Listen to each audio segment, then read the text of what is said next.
Chapter 4. Keith.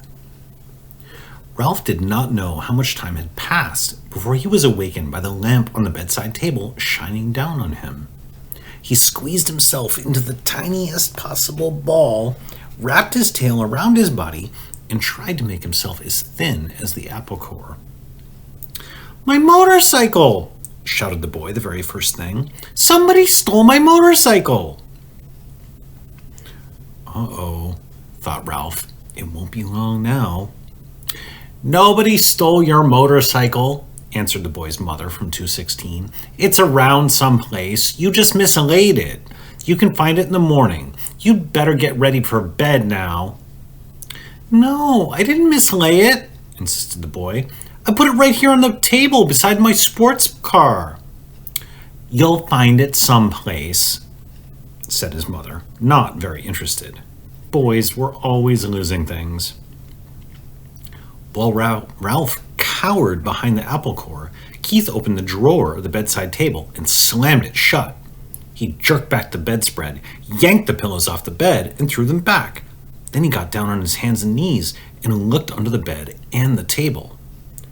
Ralph wrapped his tail more tightly around his body. "Here it comes," he thought. The boy's face appeared in the opening at the top of the wastebasket. Ralph's heart raced like a motor. "Ha!" said the boy to himself. "Here it is. Wonder how it got there." His hand came down into the wastebasket to seize the motorcycle and lift it out. Still leaning over the wastebasket, he examined the bent handlebar and the chipped paint. "That's funny," he remarked aloud. "It must have rolled off, but I don't see how it could." The boy did the natural thing for a boy to do. He looked into the wastebasket again. Ralph closed both eyes tight and waited. He wished he had not eaten so much of the apple core. If he had not been so greedy, the core would have been thicker, and he would have been thinner. "Hey," whispered the boy, obviously very much surprised. "How did you get in here?" He was careful to keep his voice lower than the sound of the breezes in the pines outside the window. Ralph did not move. He was grateful to the boy for not touching the apple core, even though it was really no protection at all. "Psst. Are you asleep?"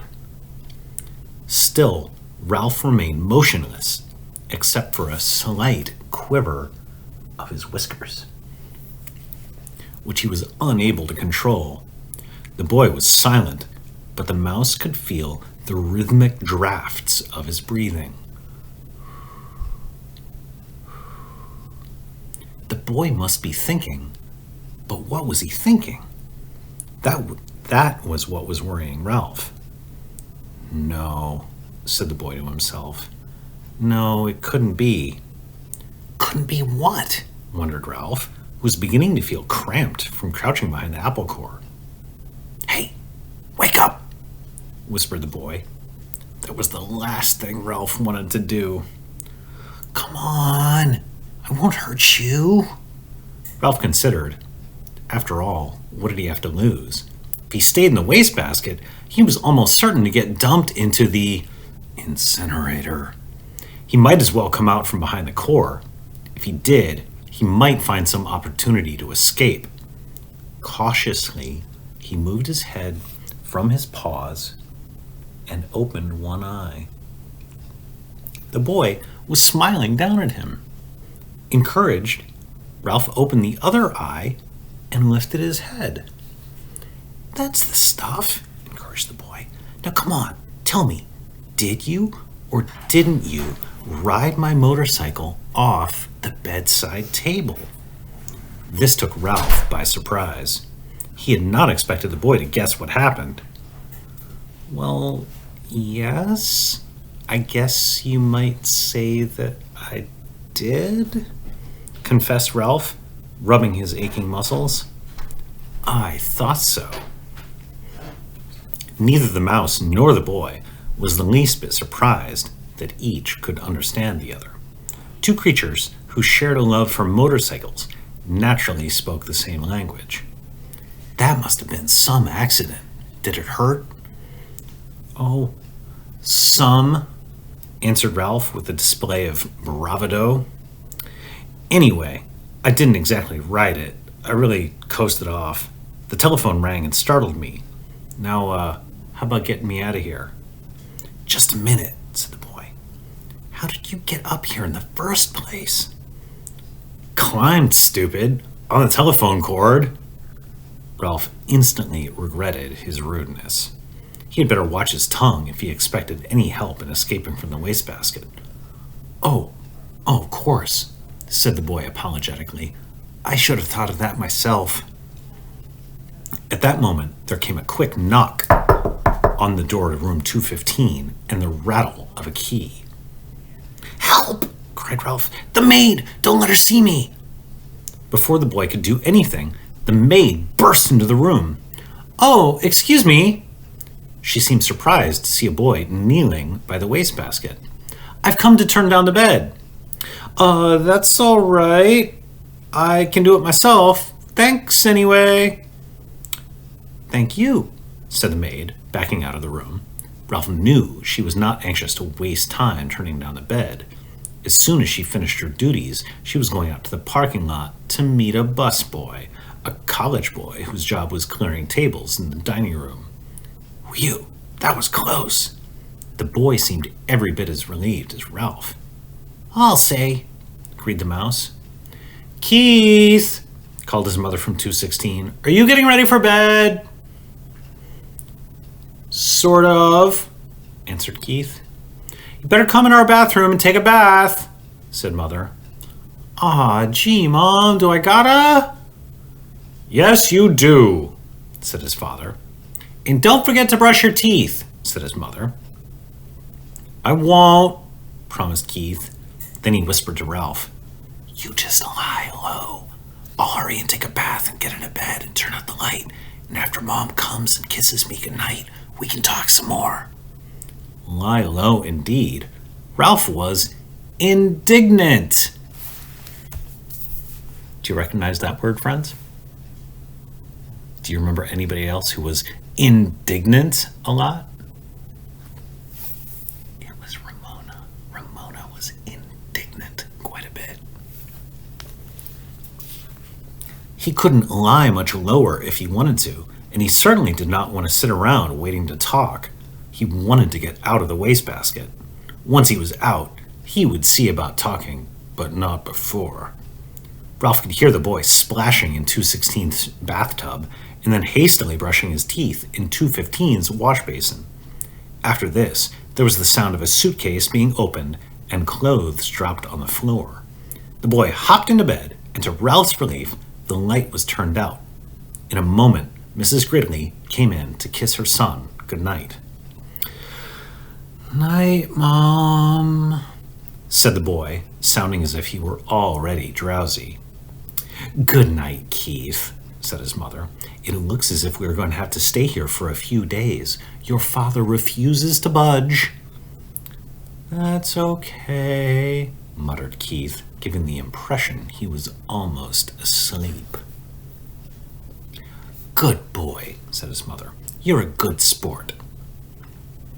Good night, son, said the boy's father from the doorway between the two rooms.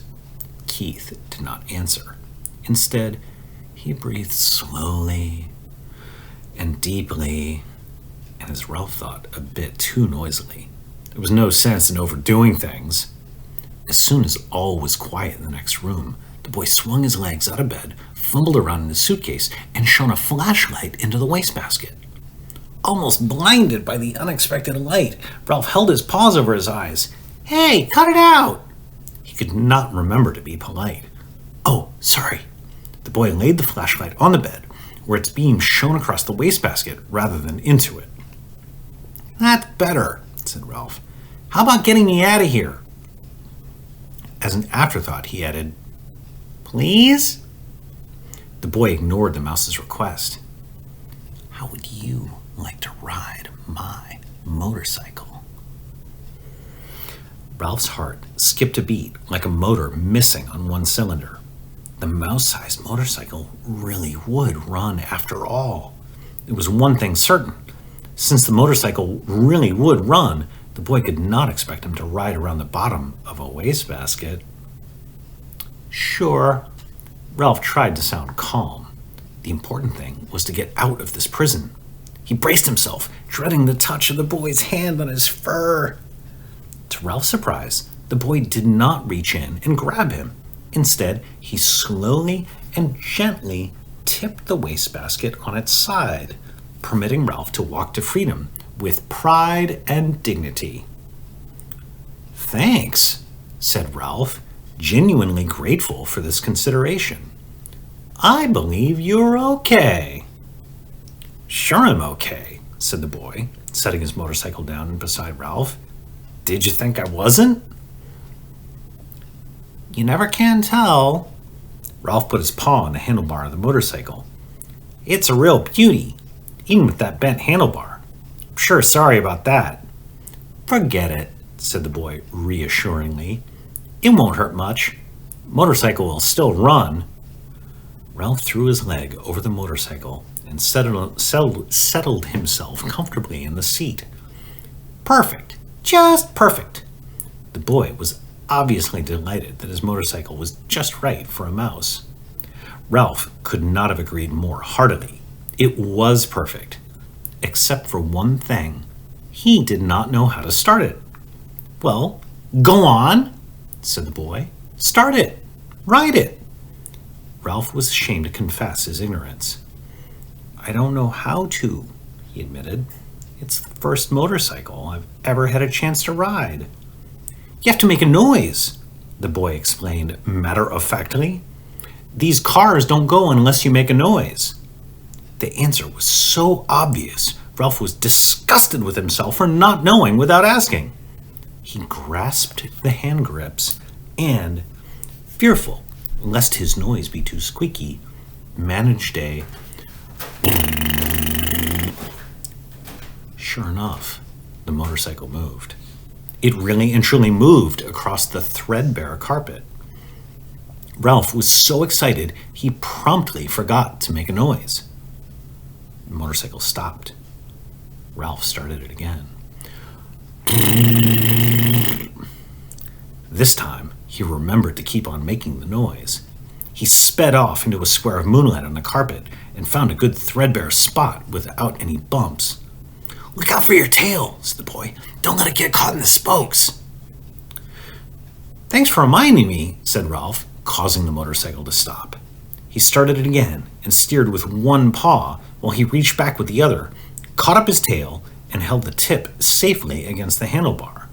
It was a glorious sensation, speeding around on the carpet, freely and noisily, and most of all, fast.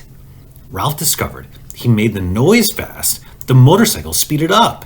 If he slowed the sound, the motorcycle slowed down. He promptly speeded up and raced around the rectangle of moonlight, where he made another discovery.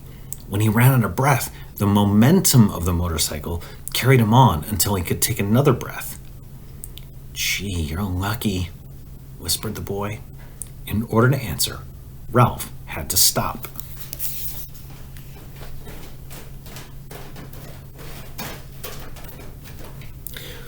What do you think Ralph sounds like when he's going slowly?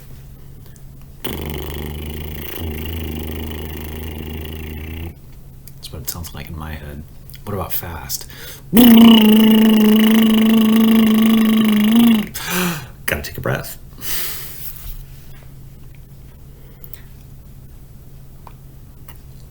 "Gee, you're lucky," whispered the boy. "I am?" It had never occurred to him that a mouse could be luckier than a boy. "You sure are," the boy spoke with feeling. "My mother would never let me ride a motorcycle. She would say I might break a leg or something silly like that." "Well, if you want to come right down to it," said Ralph, I don't suppose my mother would be exactly crazy about the idea." He began to have an uneasy feeling he really should be getting back to the mouse hole. "Anyway," said the boy gloomily, Be years and years before I'm old enough to ride a motorcycle. Then, when I'm old enough, my mother won't let me." Ralph felt really sorry for the boy, hampered as he was by his youth and his mother. "Go on, ride it some more," said the boy. "I'd like to watch." Ralph started the motorcycle again and rode around in the moonlight once more, faster and faster, until he was dizzy from circling, dizzy with excitement, dizzy with the joy of speed. Never mind the danger, never mind what his mother thought. This was living. This is what he wanted to do. On and on and on. "Lucky," whispered the boy with envy in his voice. Ralph did not answer. He didn't want to stop.